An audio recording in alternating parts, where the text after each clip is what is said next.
até mesmo regiões onde você tem clima favorável o ano inteiro, como Arábia Saudita, os caras estão investindo em estufa, porque você consegue minimizar o uso de defensivos e principalmente reduzir custo de produção, por incrível que pareça. Então, você acaba amortizando por agregar valor à produção. Claro que tem que ter um mercado que tope pagar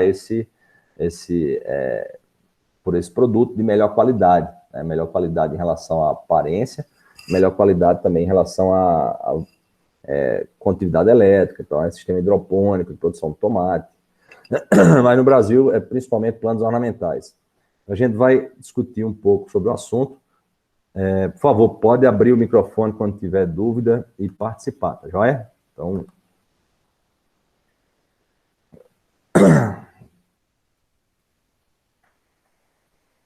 compartilhar a tela aqui.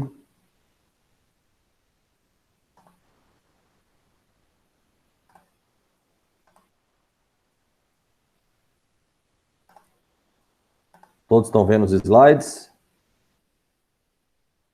Controle biológico de doenças de plantas ornamentais e em cultivo protegido? Estamos sim, professor. Perfeito. Bom, por que falar sobre plantas ornamentais? Então, primeiro, tem uma carência de trabalhos de diagnose e manejo.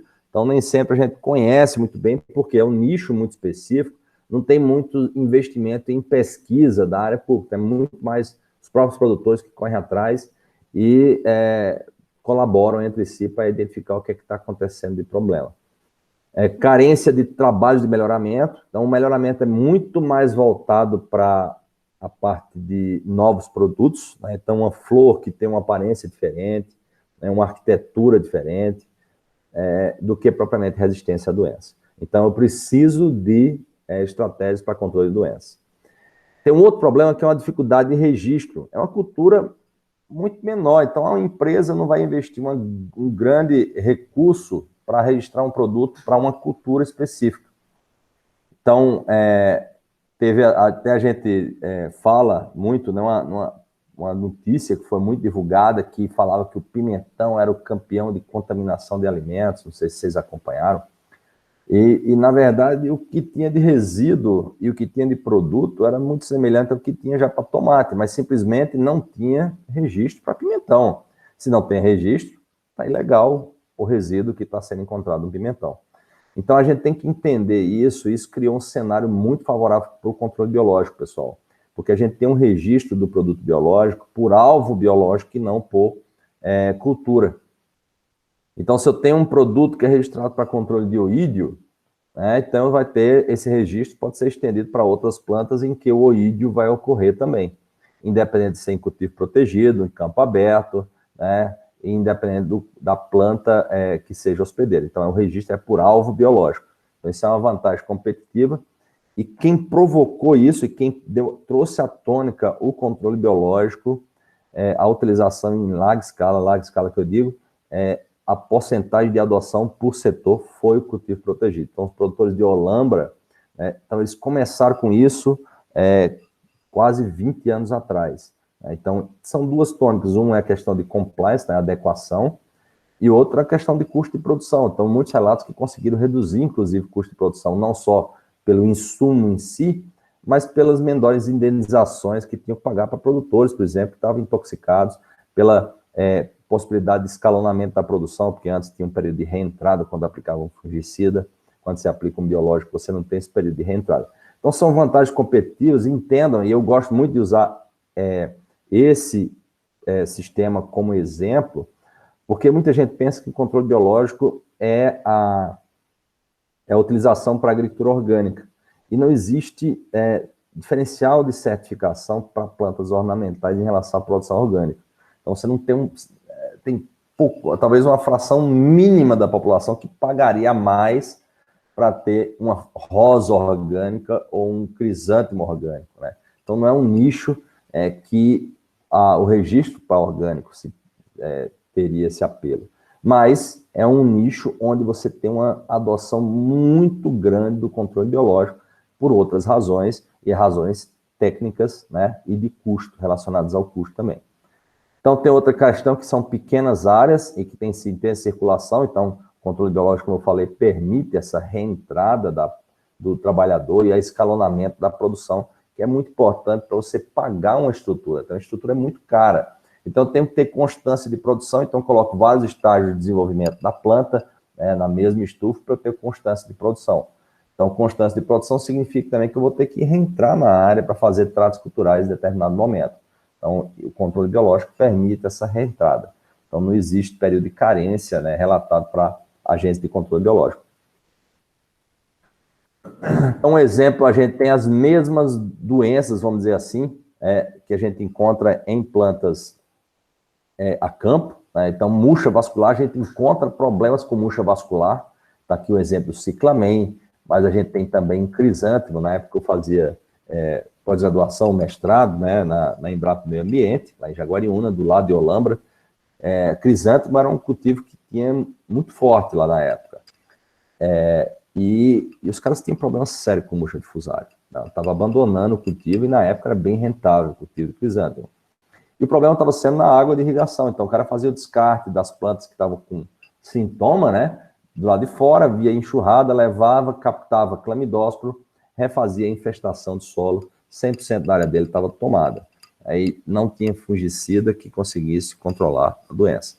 Então o fungo, ele forma estrutura de resistência, vai ficar no solo, né? Então você tem que trabalhar o solo para você reduzir a pressão de NOx, e é isso que tem sido feito. A gente discutiu, quando a gente falou do controle biológico de patógenos habitantes do solo, uma indução de supressividade com a adição de lodo de esgoto, né, de emulsionado de peixe, cama de frango, ou seja, você pode fazer um composto que seja supressivo.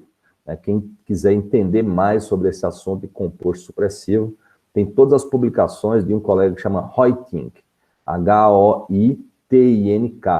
Ele é o professor emérito da Universidade de Ohio, ele trabalhou a vida inteira com compostos supressivos. Então, essa é uma estratégia muito interessante, é uma estratégia viável para o cultivo protegido, principalmente se é feito em vasos. Então, você pode colocar aditivos ali nesse substrato, à base de casca de pinos, por exemplo. Você pode colocar aditivos que vão induzir supressividade. E essa foi a forma viável que teve de controlar essa doença na época. A gente tem doenças bacterianas, né? Então, doenças bacterianas são menos comuns, principalmente quando a gente fala de irrigação por gotejamento, né? Então, a gente consegue evitar esse molhamento foliar, mas tem sim. Então, exemplo, em crisântemo também tem uma Pseudomonas cichori, e essa Pseudomonas cichori é curioso porque ela afeta várias outras hortaliças também. Então, se está próximo à área de produção de hortaliças, às vezes a infecção passa desapercebida em hortaliças, mas ela é muito mais importante em plantas ornamentais. A gente tem antracnose, né? Então tem várias espécies de coletóticos que infectam plantas ornamentais. Um exemplo do antúrio, né? Quando a gente observa aqui no pecíolo, a gente tem uma lesão muito menos proeminente, mas se ela toma o limbo foliar, a gente vai ter expansão dessa lesão, vai inviabilizar.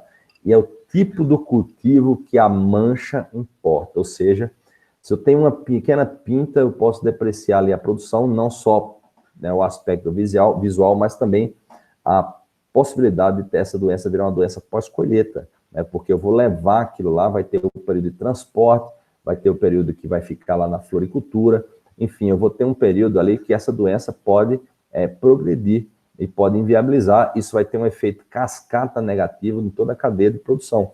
Então, lá no produtor vai chegar lá e diz, olha, aquela sua produção não está legal, porque eu estou tendo perda lá no final da cadeia, isso está inviabilizando meu negócio.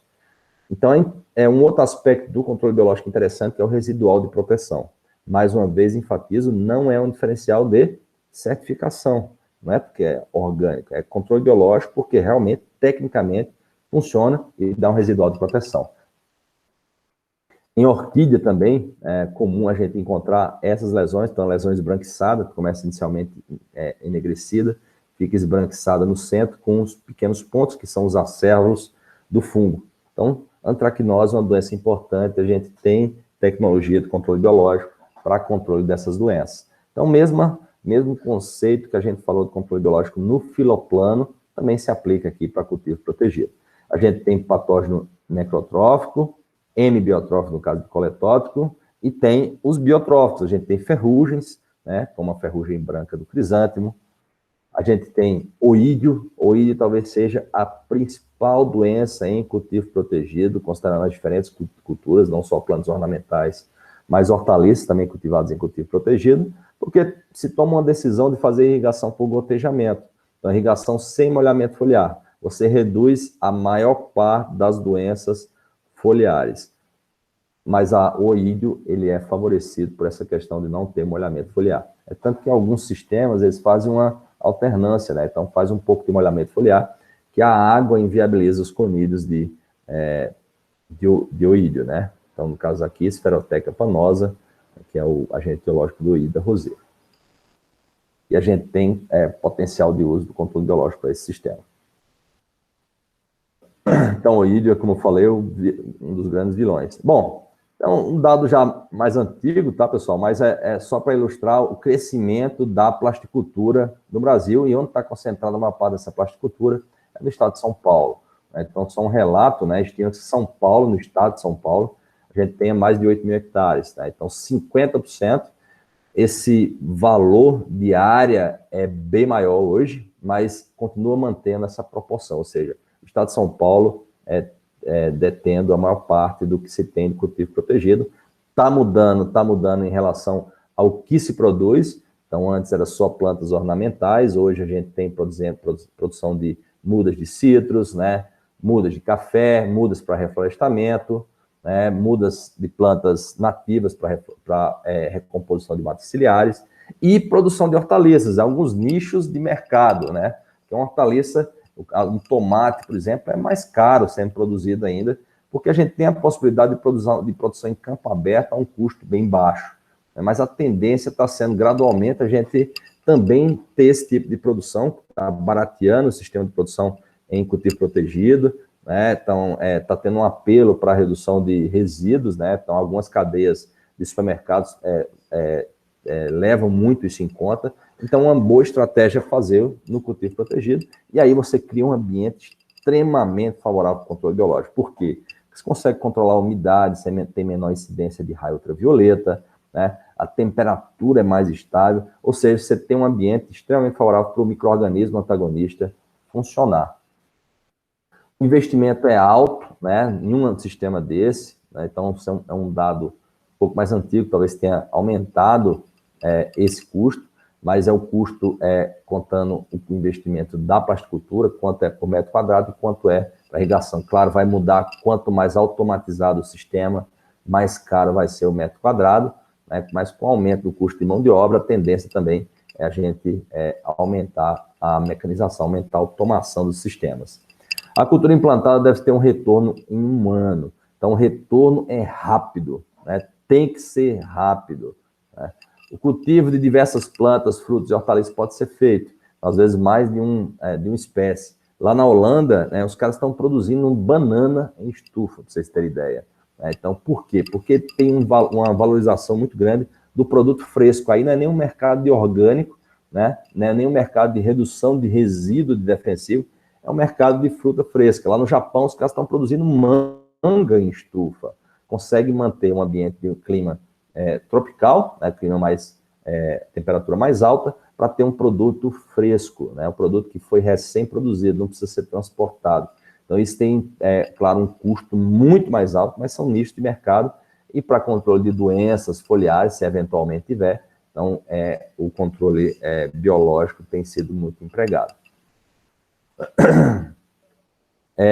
Então, é o que eles chamam de cash crop, é uma cultura de alto valor, então você investe muito para o cultivo, mas você tem um retorno muito alto. Cultura de alta rentabilidade, plantada em período de baixa disponibilidade do mercado. Então, tenta concentrar num período que tenha menor disponibilidade no mercado desses cultivos. Crescimento de 20% ao ano para a floricultura. Então, vocês têm acompanhado a situação agora com essa pandemia, né, da floricultura e o aumento do dólar. Então, é um cultivo muito... um outro aspecto do controle biológico que a gente tem que discutir, é que os insumos comprados são dolarizados, são em dólar. Então, o produtor que tem que importar germoplasma do exterior, né, então o bulbo, por exemplo, de lírio, né, tem que ser importado. Os fertilizantes têm que ser importados, então são dolarizados. e a venda dele é no mercado interno, a maioria das vezes. Então, o mercado interno não é dolarizado, ou seja, você tem um custo que está aumentando e uma remuneração que, além de não estar melhorando, está baixando. Então, o consumo de flores, de plantas ornamentais caiu muito. Então, isso é um problema muito sério e isso também está sendo muito discutido como um ambiente favorável para o controle biológico. Por quê? Porque as empresas de controle biológico, a maioria, são empresas que estão aqui no país, ou seja, nem sempre são dolarizadas, não estão aumentando o valor do insumo. Então, é uma oportunidade que a gente tem de ter impulsionado o controle biológico nesse setor, que já é um setor muito favorável para o estabelecimento de agentes de controle biológico. Tem um outro fator que é a economia de água, né? Então você tem uma recirculação de solução nutritiva, que isso é um aspecto ainda muito discutido, né? Mas mesmo que não tenha recirculação de solução nutritiva, a gente vai ter menor uso de água, desde que a gente faça descarte dessa solução nutritiva. Tem redução do uso de agrotóxicos, no caso de plantas ornamentais não tem esse diferencial de certificação como a gente discutiu, mas você vai ter implicações para o trabalhador. Então você vai ter menor indenização, não vai ter que o produtor usar EPI, né, em todos os momentos para poder fazer os tratos culturais lá nas plantas que foram tratadas. Eu tenho o isolamento de pragas, né, e o controle de intempéries climáticas. Eu tenho menor entrada de pragas, só que tem que ter o cuidado, também tem outro lado. Se entrou uma praga ou um patógeno, eu tenho um ambiente muito mais favorável para a circulação, né, desse patógeno, multiplicação, sem ter entrada de inimigos naturais. Então, isso aí também tem que fazer um monitoramento, né, porque está no cultivo protegido que a gente vai deixar de fazer esse monitoramento. Tá aqui exemplos de estufas, né? Então, tem estufas totalmente fechadas, com plástico, com custo mais alto, e tem telados, vamos dizer assim, onde a planta pode ficar ali um tempo, pelo menos, né, com uma estrutura de menor custo, que também não vai ter menor entrada de pragas e um ambiente menos favorável para doenças ocorrerem. Então, só com sombrita, além de você favorecer as plantas, né, que eventualmente não precisam de tanta luz, você favorece o controle biológico, você vai tirar os raios ultravioletas, ou reduzir a incidência de raios ultravioletas, que é um fator determinante para o estabelecimento de comunidades microbianas na superfície de plantas. Você pode manipular as condições, está aqui a questão de abertura lateral, né, de estufas, para você ter circulação, né, e da umidade, você manejar essa umidade para você não ter um ambiente sempre favorável para o crescimento das plantas, mas também para os micro-organismos que vão atuar no controle biológico. Um dos grandes desafios é o escalonamento da produção. Então, vocês veem aqui, na mesma estufa está sendo produzido muda, né, tem plantas em vários estágios de desenvolvimento, uma preocupação muito grande com pragas, né? Então, pulgão, né, trips, essas armadilhas adesivas amarelas.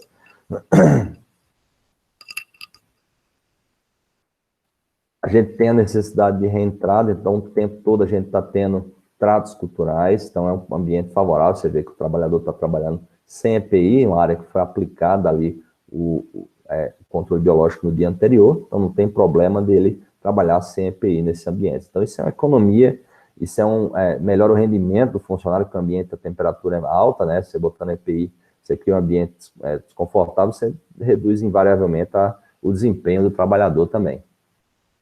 E a gente tem a possibilidade de reutilização do substrato, então esse é um ambiente favorável para o controle biológico também, então a solução nutritiva recirculando, isso é favorável para patógenos. Então, um exemplo de Pythium é o principal problema que a gente tem em sistema hidropônico, principalmente quando a gente tem recirculação de solução nutritiva, e a gente tem possibilidade de uso do controle biológico, a gente pode introduzir no sistema. E é muito curioso que às vezes você precisa de dose bem menor de agentes de controle biológico no sistema hidropônico, porque o próprio micro-organismo vai se multiplicando no sistema. Quando ele vai se multiplicando no sistema, então ele vai se estabelecendo comunidades ali com pouca competição. É outra característica muito interessante. Você tem um ambiente fechado, então você não tem competição com micro-organismos nativos. Então, se coloca realmente para brigar lá o seu agente de controle biológico com o fitopatógeno. Quando se usa substrato, né, se faz muito reutilização desse substrato, claro, fazendo desinfestação. Então, tem produtor que usa caldeira, por exemplo, para injetar vapor e matar toda a vida ali. E isso representa um problema também, porque se o patógeno chega nesse ambiente, ele vai colonizar e com isso vai ter a doença estabelecendo. Então, muitos fazem uso do controle biológico, eles introduzem micro-organismos nesse ambiente, logo depois que esfria o substrato, eles fazem recolonização, que chama. Então, coloca o micro-organismo lá naquele substrato, para que ele colonize e quando o patógeno chegar, não ter espaço para colonizar esse substrato. Características diferenciais, umidade relativa, né, então é mais estável, temperatura mais estável, molhamento eu posso manipular, né, então colocar gotejamento, ou mesmo que eu faça molhamento foliar, então eu faço irrigação por aspersão, eu controlar o turno de rega. Então é muito mais fácil no cultivo protegido fazer esse manejo do que propriamente a gente fazer em campo aberto, né, quando a gente tem às vezes chuva, né, então a chuva a gente não tem controle do volume que vai cair, né, então no cultivo protegido eu consigo controlar, inclusive o que vai cair na superfície das plantas. A luminosidade que eu vou regular, que eu falei para vocês, questão de ventilação, substrato artificial, da oferta irrigada ou ausência de substrato. Então são ambientes que a gente consegue em vários momentos fazer a introdução do agente de controle biológico, né, para a gente ter sucesso do manejo da doença. Então, como a gente falou, as plantas são muito próximas, a gente tem um ambiente muito favorável para as doenças ocorrerem, né, então proximidade de plantas para ter epidemia e perder tudo, né, ou pelo menos ter infecção em muitas plantas a partir de uma planta sintomática, isso aí é altamente arriscado, tanto que é um dos poucos nichos que eu vi que o hogging é feito sistematicamente. Então, se paga ter um funcionário para retirar essas plantas que seriam inóculos da doença. Então, é retirado ou a planta ou as folhas com sintoma, para a gente não ter disseminação desse inóculo. Então, restrições, então a gente tem do manejo integrado, que é a questão de polinização. Então, para a produção de algumas hortaliças, eu preciso de ter polinização. Então, essa polinização é um caso muito interessante que foi desenvolvido lá na Holanda, né? Então, a empresa, a maior multinacional de controle biológico, chama Koppert, né? Então, exclusiva de controle biológico, tá? Inclusive, ela tem atuação no Brasil muito forte também no controle biológico de pragas e doenças, tanto com entomopatógeno quanto com inimigos naturais. E eles tiveram um caso muito interessante, que eles começaram com polinizadores. Eles viram que tinha um nicho, viram que as pessoas que faziam polinização vinham do leste europeu e estava ficando muito caro, né? Cada vez mais com a integração da Europa e tal. Então, estava ficando muito caro pagar uma pessoa para fazer polinização, ou pagar funcionários para fazer a polinização. Eles desenvolveram a tecnologia para a produção do Bumblebee. Bumblebee é como se fosse um zangão, né? Uma abelha maior, que é exótica no Brasil, tá?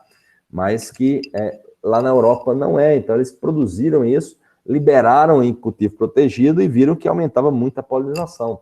Só que tinha um pequeno problema. Resolvia um problema, mas na verdade, tem um outro problema que essa abelha é muito sensível a tanto inseticida quanto fungicida. Então, a gente está discutindo muito hoje a questão dos neonicotinoides, que afetam as abelhas, mas essa discussão já acontece há muito tempo em cultivo protegido. E os produtores em estufa, a produção de tomate, por exemplo, que talvez seja mais importante lá na Holanda, tiveram que fazer a mudança drástica, ou seja, tiveram que retirar a maior parte do que eles usavam de inseticida e fungicida para adotar práticas de controle biológico, permitindo melhor polinização, melhor atividade do polinizador. Ou seja, na época, não era uma questão de certificação, não era questão de adequação, era simplesmente para permitir que o polinizador funcionasse melhor, porque eles representavam uma redução de custo com o sistema de produção, porque não precisava pagar um polinizador, uma pessoa para polinizar. Só que isso causou uma mudança total e eles viram que isso aí melhorava em termos de redução de custo também né, o sistema de produção de tomate, né? E claro, aí tem as várias implicações. Depois veio a questão da pressão do consumidor, né? A questão de pressão de seleção, muitos problemas com botrite cinerea, que é um patógeno muito importante em cultivo protegido, em áreas onde você tem ferimento. A gente tem condições favoráveis para o desenvolvimento de patógenos, né? Então, questão do custo de produção, então isso aí impactou muito. Então, tem vários relatos. Tem um livro que eu disponibilizei no campus virtual, que é uma capinha laranja, que tem tem pelo menos 2 relatos de casos de controle biológico em cultivo protegido. Como o produtor fez a mudança, né, para adotar a maior parte do manejo que ele faz de pragas e doenças com o controle biológico e como isso impactou a redução de custo. Então, para vocês terem ideia, o maior produtor de lírio hoje do Brasil, Jan de Witt, né, lá em Olambra, ele faz uso do controle biológico praticamente para todo o manejo que ele tem, né? Eu acho que só um inseticida que ele mantém, porque não pode ter carcaça de praga no sistema. Mas ele fez uma mudança gradual e é um dos relatos que vocês vão encontrar no livro. Controle do ambiente, que a gente falou, a questão de reentrada de pessoas, né? Então isso cria um ambiente favorável para o controle biológico. Então, o que é que você tinha antes de ferramentas? Tinha vários produtos que eram utilizados, que funcionavam, só que não tinham registro para uso em cultivo protegido ou uso para aquela planta específica, para aquele cultivo específico. Então, isso representava um problema, né? E um outro cenário favorável, né? A gente sempre mostra esse slide nas aulas, né? Então, parece brincadeira, mas os caras tinham problema com um rato, né? Camundongo muito forte em estufa. Então, aí os caras chegaram assim, e aí, como é que a gente pode fazer? Já tentamos larvicida, os caras estão espertos, tá? Então, vamos botar um gato, né? Então, ambiente favorável para o controle biológico cultivo protegido. Não só reduziu, né? Mas eles tiveram que alimentar o gato ficou até preguiçoso, né, no sistema.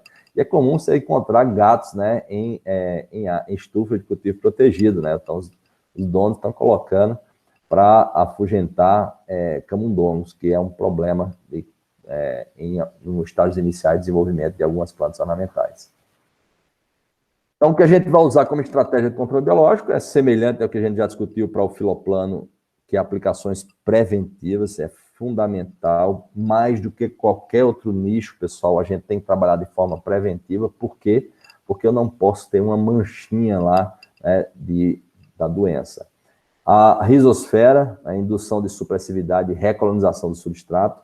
Então, a gente pensar nessas estratégias para controle de patógenos radiculares. O que é que se emprega? Biofertilizante. Então, o pessoal faz muito uso, né? Então, eu gosto muito mais dessa terminologia biofertilizante do que a produção on-farm, né? Que é muito discutida. Então, basicamente, o que a pessoa faz é um biofertilizante. E esses produtores já faziam isso muito antes, né, de se falar dessa produção no farm. Eles colocavam como estratégia de enriquecer o biofertilizante. Então, faz a aplicação semanal, né, do produto, até a gente já discutiu com alguns produtores, não sei se está sendo suficiente. Bom, mas está dando certo, é melhor não mexer, né? Então, que eles fazem a aplicação semanal, muitas vezes não tem um critério para estabelecer se está sendo o suficiente, podia aumentar o intervalo.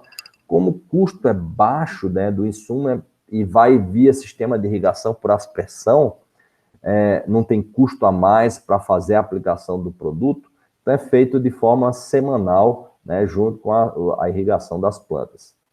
Desinfestação inicial e reutilização do substrato, isso é fundamental, não deixar o inóculo entrar. Então, tanto fazem uso do biofertilizante que eles produzem para recolonizar, quanto a introdução de fungos e bactérias benéficos. Indução de supressividade. A gente tem emulsionado de peixe e o esterco suíno a 4% de incorporação. Então, isso é um insumo que vários utilizam e tem resultados muito interessantes. 4%, mas uma curva de viabilidade econômica. Só que eles viram que conseguem aumentar até 10% e continua sendo viável. Por quê? Porque se eu perco uma planta, se eu tenho uma planta com a murcha e a principal é espatifilho, por exemplo, que é o cilindroclade, é um problema muito sério, o cilindroclade espatifilho, Se eu tenho a perda dessa planta, não só represento a perda do valor comercial dessa planta, como represento o inóculo para outras plantas vizinhas e o custo que eu tenho para remover essa planta com a mão de obra. Então, incorporar até 10% é viável, né? O pessoal fez as contas e é um dos nichos onde a gente discutiu que é viável você fazer a introdução desses indutores de supressividade que funcionam muito bem para o solo. Tanto tem o emulsionado de peixe, que é um pouco mais caro, quanto o esterco suíno.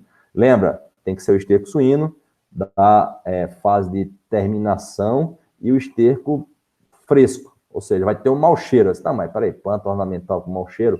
Lembra, esse mau cheiro vai durar até 3 semanas no máximo. Então, passou o período lá do residual, né?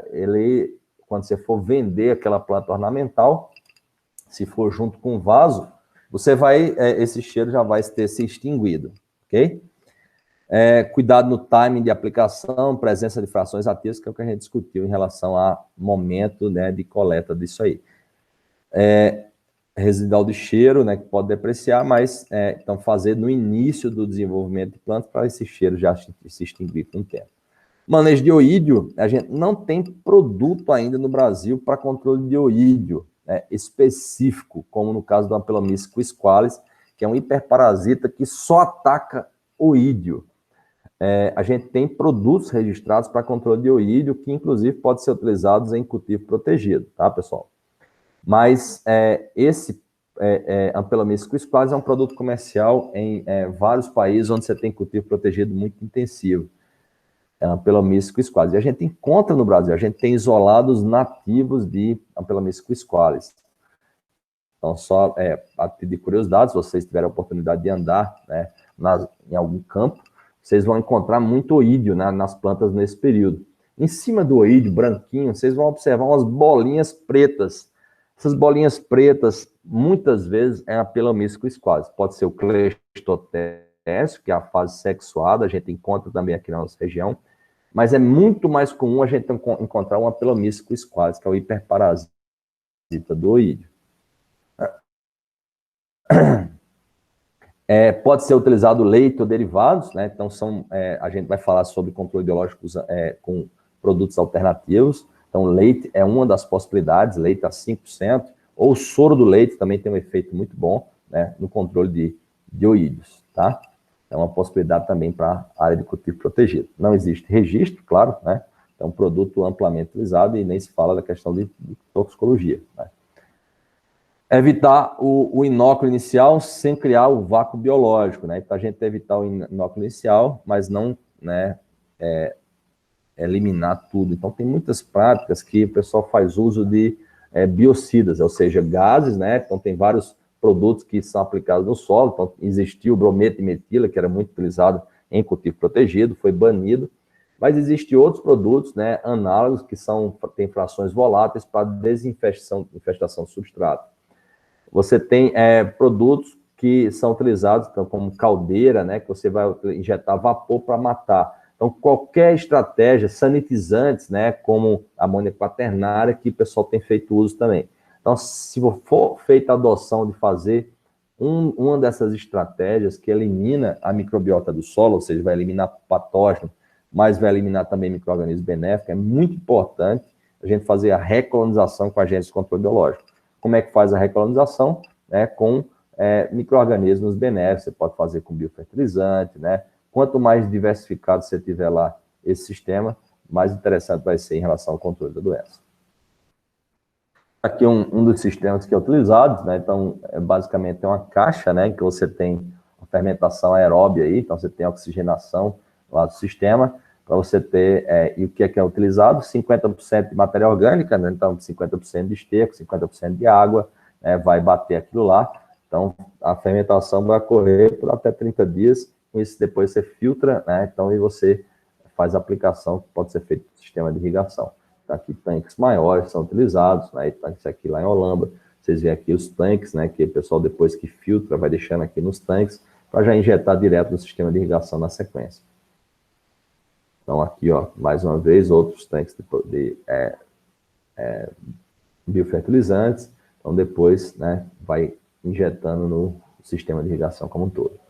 Então, faz recolonização do substrato. Então, você vê aqui algumas plantas que foram descarte. Então, o substrato todo é reutilizado, porque, lembra, resíduo representa custo.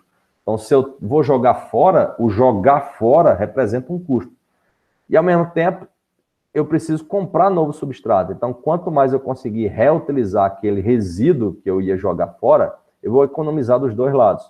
Só que o problema de reutilizar é você ter contaminação por patógeno. Então, se você consegue desinfestar esse substrato, é menos arriscado do que você colocar toda a responsabilidade no controle biológico, ou seja, fazer a introdução do micro-organismo ali no solo, e esse é o suficiente para controlar. O ideal é a gente fazer uma desinfestação desse substrato, de várias formas possíveis que podem ser feitas, né, e depois fazer a recolonização com agentes de controle biológico.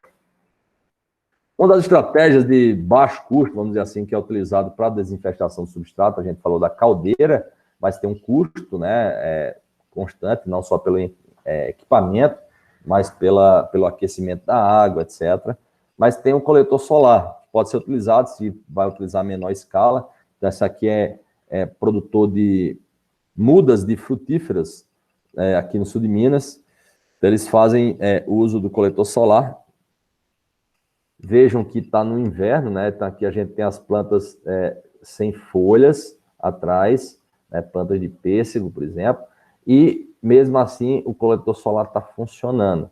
Então, por incrível que pareça, aqui no sul de Minas a gente tem maior incidência de luz no inverno do que no verão. E, basicamente, a gente chega a atingir 80 graus Celsius aqui em um dia, né? Então, durante 2 horas, pelo menos, no dia, nas horas mais quentes, esse coletor solar atinge 80 graus Celsius. A gente tem um para demonstração aqui no departamento, né? Então, quando retornar, vocês podem ver como é que faz. É fácil de fazer, mandar fazer. O custo é acessível, não sai por mais que R$500 um coletor solar. Só que a durabilidade dele, se você passar verniz, utilizar com cuidado, né, vai durar aí 10 anos, pelo menos, para você fazer a desinfestação. E o custo foi só o de fazer esse coletor solar. Claro, vai ter um custo de mão de obra, né? Mas você pode, com um pouco de criatividade, você pode automatizar mais o sistema, dependendo menos de mão de obra para desinfestação dos substratos. Controle biológico de podridão radicular. Então, tem um trabalho em sistema hidropônico. Então, quando a gente fala muito em cultivo protegido, principalmente quando a gente fala em hortaliças, a gente fala em hidroponia. Hidroponia, a gente tem problemas com pítio. E um grande problema do cultivo protegido é que a gente, do sistema hidropônico, é que a condutividade elétrica geralmente é alta, né? Então isso desfavorece um pouco a ação de alguns micro-organismos. Aí teve uma ideia muito interessante, a gente pode usar isso como uma estratégia para ver qual que é o controle biológico que vai funcionar melhor.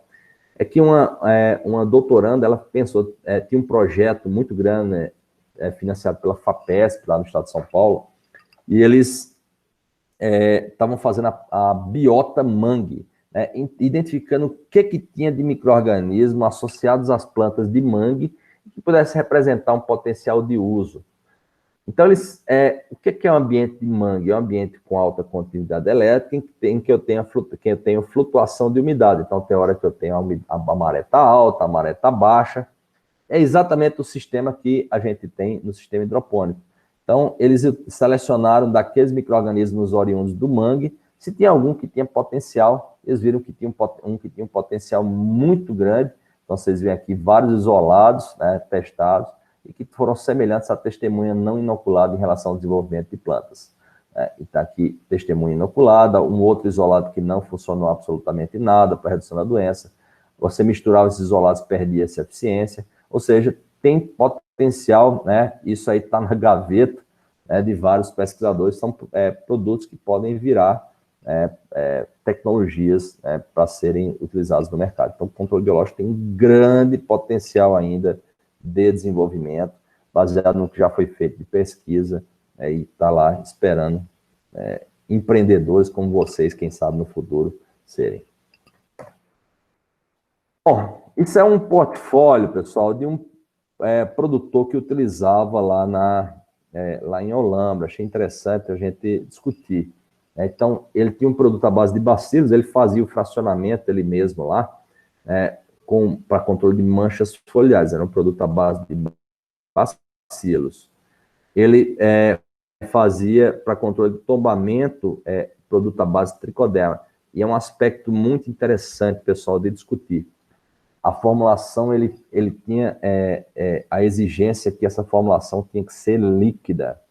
Por que líquida? Porque o pó, os próprios trabalhadores preparavam a calda dentro da estufa, e o pó do tricoderma acabava causando uma alergia em alguns trabalhadores. Então, isso resultava em alguns problemas. Então, é interessante para cultivo protegido que a gente trabalhe com formulação líquida do produto. Tem alguns problemas em função do substrato com fungos gnats, que era a única praga que eles tinham problema, então eles usavam um Bacillus thuringiensis israelensis, um produto que tinha esse ativo, e eles tinham problema com Botrytis cinerea, em alguns cultivos,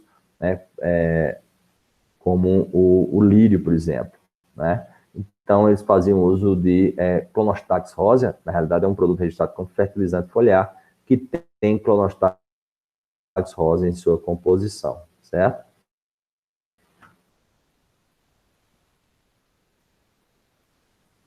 Quais são as vantagens de adoção do controle biológico no cultivo protegido? A gente tem condições ótimas para a utilização ou manipuláveis para favorecer o antagonista dentro do ótimo para a cultura. Permite a reentrada logo após a aplicação. Tem um efeito acumulativo, então necessidade de aplicação contínua. Então, é uma coisa que se discute, a gente já viu, orquídea que estava tendo problema pelo excesso de uso do tricoderma. Não sei se vocês sabem, algumas espécies de orquídea têm uma micorrização com Rhizoctonia solane. E é muito interessante porque é a mesma Rhizoctonia solane que pode causar doença em alguns outros cultivos.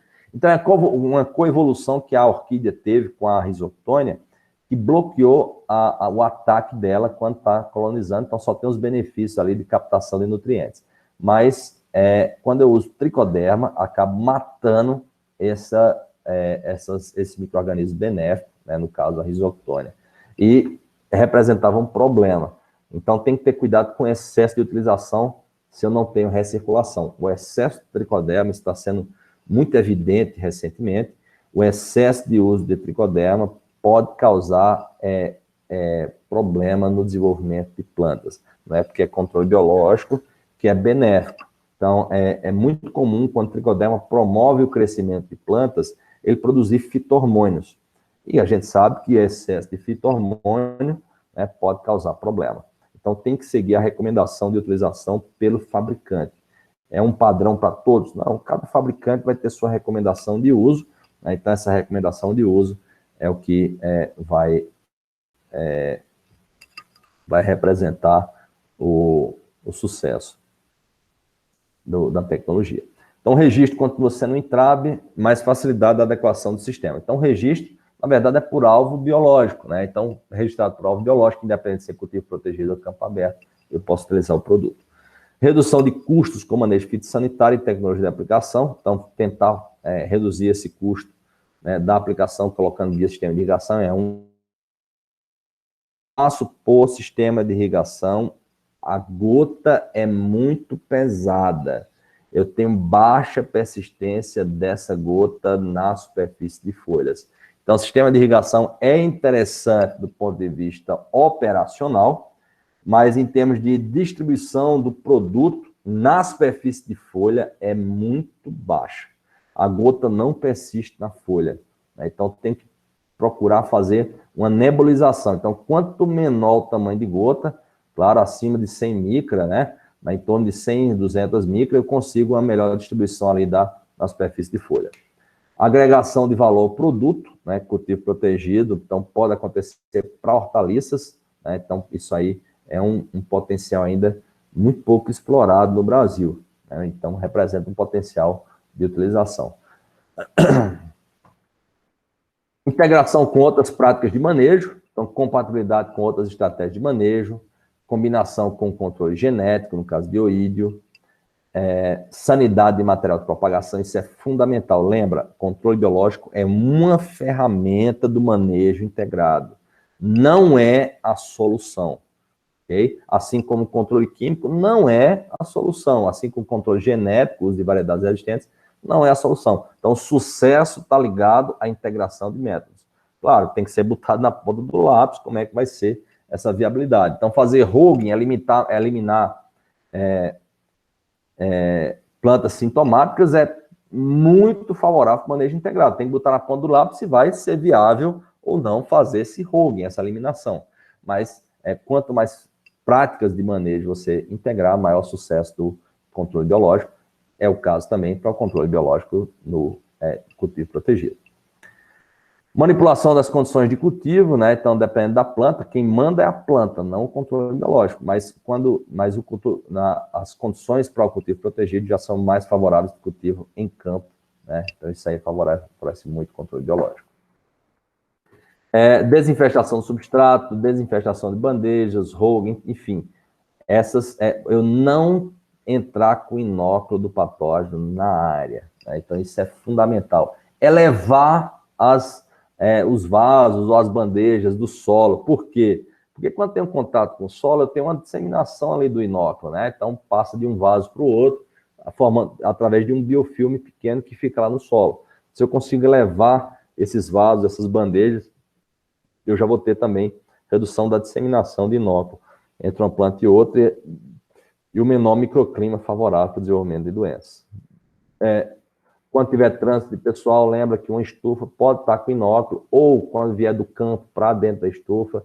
Isso é um critério que é muito utilizado, né, pelos produtores, então isso é fundamental, né, a gente ter esse controle. Manejo da irrigação, né, então, claro, quanto mais gotejamento, mais interessante. Pode favorecer o ídio? Claro que pode, né, então o ideal é um equilíbrio lá que eu consiga entre irrigação por aspersão e por gotejamento. Tá? Quebrar o ciclo do patógeno, improvável em cultivo protegido, então, mais área de produção de hortaliça em campo aberto, que a gente já viu lá, já as plantando aveia preta. Então, isso é um aspecto interessante que é feito, talvez não com planta de cobertura em estufa, né, mas de setorização, né, da produção. Então, tem uma época que eu tenho menor demanda da produção, peraí, vamos separar sempre um ambiente para a gente fazer uma limpeza geral aqui nessa estufa, né? Então, nesse pedaço da estufa. Então, esse tipo de setorização, né, e baseado na menor demanda, né, da produção em uma determinada época, você fazer essa limpeza, isso é fundamental no planejamento para a gente reduzir o inóculo das doenças. É um grupo lá do Canadá, tá? Talvez o grupo que mais pesquisa sobre controle biológico no cultivo protegido. Então, Timothy Paulitz, né? Esse fica em Washington, né? Então, divide lá com o Canadá. E o Richard Belanger, que fica no Quebec, no Canadá. Então, ele tem essa revisão, né, que fala sobre controle biológico com filoplano. Tem várias outras publicações mais recentes. Eles falam que o ambiente controlado da estufa, o alto valor do cultivo, ou seja, o que eu estou produzindo em estufa tem uma alta rentabilidade, e o número limitado de fungicidas registrados, então isso não é exclusividade do Brasil, então o mundo inteiro tem essa mesma realidade de menor número de fungicidas registrados para utilização em cultivo protegido, ou seja, nesse ambiente cultivo protegido, e para ser utilizado para plantas ornamentais, por exemplo. Oferecem um nicho único para o controle biológico de doenças de plantas. Então, é um nicho muito importante para o desenvolvimento do controle biológico, né? Então, lembrando, não é um diferencial de certificação por ser menor resíduo, né, necessariamente. É realmente o aspecto técnico de utilização desses produtos.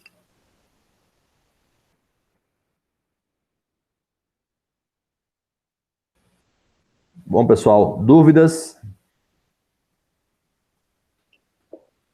Professor, pensando no controle biológico em cultivo protegido, o Cronostax, como você comentou, que o pessoal usa para botrytis, né, em orquídea, seria uma boa opção para controle no filoplano, como você comentou na última nas últimas aulas, ele não vai tão bem com umidade tão baixa, né?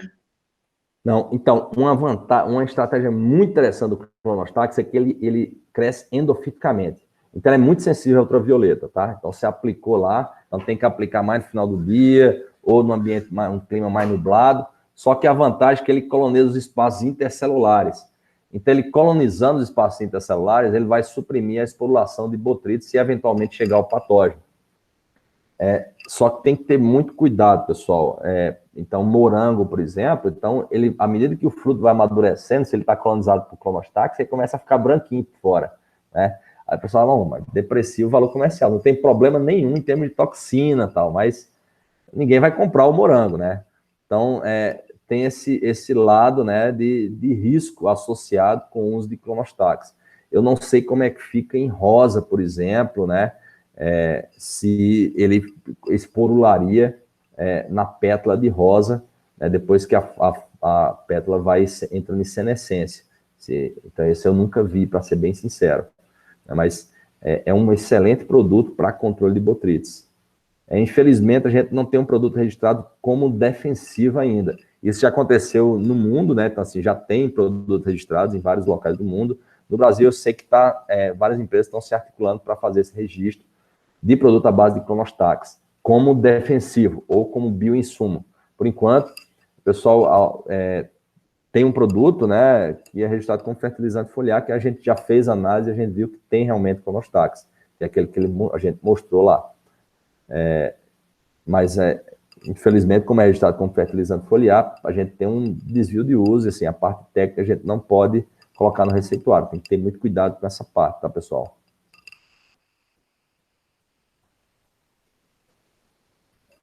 Mais alguma dúvida? Para a produção de rosas lá, Guilherme, o que vocês têm usado para controle de botrites? Agora a gente está fazendo uns testes lá, professor, com fermentação on-farm, sabe? De butiles mesmo. E Uhum. vai bem, tanto para botrites quanto para oídio. Tanto que a gente até parou de mergulhar as rosas lá, né? Que a gente usava um químico depois, pós-colheita. Então a gente nem tá usando mais. Que bom. E em termos de custo de produção, vocês têm relato de quanto assim, isso impactou em termos de redução de custo de produção, Guilherme? A gente ainda não chegou a fazer esse cálculo ainda não, professor, mas porque nós estamos começando agora, sabe? Uhum. E essa questão do Clonostax também já foi testado lá, mas talvez pode ter tido essa interferência de raio ultravioleta mesmo. Uhum. Já. A eficiência, eu acho que de bacilos, pensando em colonização lá, porque tem nutriente no início, ela vai ser mais interessante. E o meu medo, Guilherme, é você ter esporulação na sequência, né?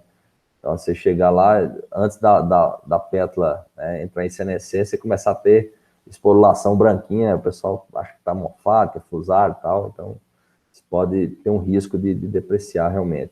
Talvez seja por isso que não deslanchou muito ainda o registro como defensivo de produtos à base de Clonostax para essas, como pós-colheita, vamos dizer assim.